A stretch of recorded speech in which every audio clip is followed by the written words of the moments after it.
নমস্কার বন্ধুরা, আজকের এই ভিডিওর মাধ্যমে আপনারা জানতে চলেছেন কোনো গ্যারান্টি ছাড়াই 90,000 টাকার লোন করতে পারবেন শুধুমাত্র এই সরকারি প্রকল্পের মাধ্যমে। জানুন সম্পূর্ণ তথ্য। ব্যবসার জন্য গ্যারান্টি ছাড়া 90,000 টাকার লোন আবেদন করুন এই সরকারি প্রকল্পে।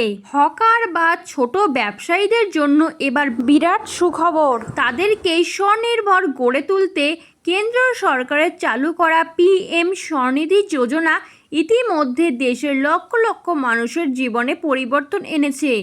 আর এবার এই প্রকল্পে আরও বেশি মানুষ যুক্ত করার জন্য গুরুত্ব দিচ্ছে সরকার। এই প্রকল্পের মাধ্যমে কোনো জামানত ছাড়াই ধাপে ধাপে 90,000 টাকা পর্যন্ত ঋণ মেলে।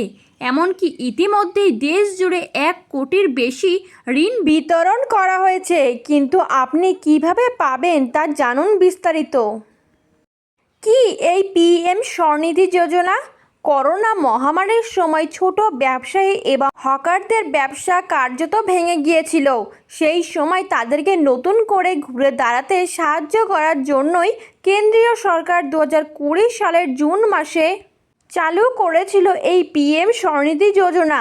এই প্রকল্পের মূল উদ্দেশ্যগুলি হলো ছোট ব্যবসায়ীদের সহজে ঋণ দেওয়া, মহাজনদের উচ্চ সুদের ঋণ থেকে রক্ষা করা, ডিজিটাল লেনদেনে উৎসাহিত করা আর ব্যবসাকে আরও বড় করে তোলা। কত টাকার ঋণ পাওয়া যায়? প্রসঙ্গত, এই প্রকল্পের মাধ্যমে ধাপে ধাপে ঋণ মেলে। প্রথম ধাপে 15,000 টাকা ঋণ পাওয়া যায়। সেই ঋণ পরিশোধ করার পর দ্বিতীয় ধাপে 25,000 টাকা ঋণ পর্যন্ত পাওয়া যায়। আর তৃতীয় ধাপে আরও 50,000 টাকা পর্যন্ত ঋণ মেলে। অর্থাৎ সব মিলিয়ে একজন উপভোক্তার ব্যবসার জন্য 90,000 টাকা পর্যন্ত ঋণ পায় এই প্রকল্পের আওতায়। এমনকি এখানে শুধু ঋণ নয়, আরও একাধিক সুবিধা রয়েছে। প্রথমত, সুদের ওপর ভর্তুকি মেলে। দ্বিতীয়ত, সময় মতো EMI জমা দিলে বিশেষ সুবিধা মেলে। এছাড়া ডিজিটাল লেনদেনে ক্যাশব্যাক আর রুপে ক্রেডিট কার্ডের সুবিধা পাওয়া যায়। কারা আবেদন করতে পারবেন? বিশেষ করে যারা রাস্তার ধারে ছোট দোকান চালাচ্ছেন বা হকার, ঠেলাগাড়ি ব্যবসায়ী, সবজি বিক্রেতা বা চায়ের দোকানদার, ফল বিক্রেতা ইত্যাদি ক্ষুদ্র ব্যবসায়ীরা এই প্রকল্পের আওতায় ঋণ পেতে পারে। সরকারের দেওয়া তথ্য অনুযায়ী এই প্রকল্পের মাধ্যমে 55 লক্ষেরও বেশি মানুষ ডিজিটাল পেমেন্ট ব্যবস্থার সঙ্গে যুক্ত হয়েছে। এমনকি এই প্রকল্পের উপভোক্তাদের প্রায় 46% মহিলা। পাশাপাশি পিছিয়ে পড়া সম্প্রদায়ের বহু মানুষ এই প্রকল্পের মাধ্যমে সরাসরি ব্যাংকিং পরিষেবার সঙ্গে যুক্ত হয়েছে। আবেদন করার আগে মাথায় রাখুন এই বিষয়গুলি।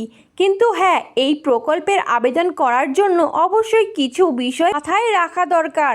সেগুলি হলো, প্রথমত, আবেদনপত্র দেওয়া মোবাইল নম্বর অবশ্যই ব্যাংক অ্যাকাউন্টের সঙ্গে লিঙ্ক থাকতে হবে। দ্বিতীয়ত, ব্যাংক অ্যাকাউন্টে পুরো নাম এবং পদবি সঠিকভাবে আপডেট থাকতে হবে। তৃতীয়ত, আধার কার্ড এবং ব্যাংক অ্যাকাউন্টের নাম, জন্ম তারিখ এবং লিঙ্ক একই থাকতে হবে। চতুর্থ, কোনো পুরনো ঋণ খেলাপি অবস্থায় থাকা চলবে না।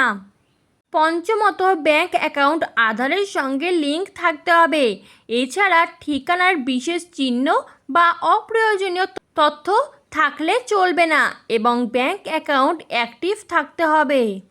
এরকমই আরও নতুন সরকারের নতুন নতুন আপডেট পেতে চ্যানেলটি সাবস্ক্রাইব করে বেল বাটনটি প্রেস করে চ্যানেলটির সাথে যুক্ত থাকুন।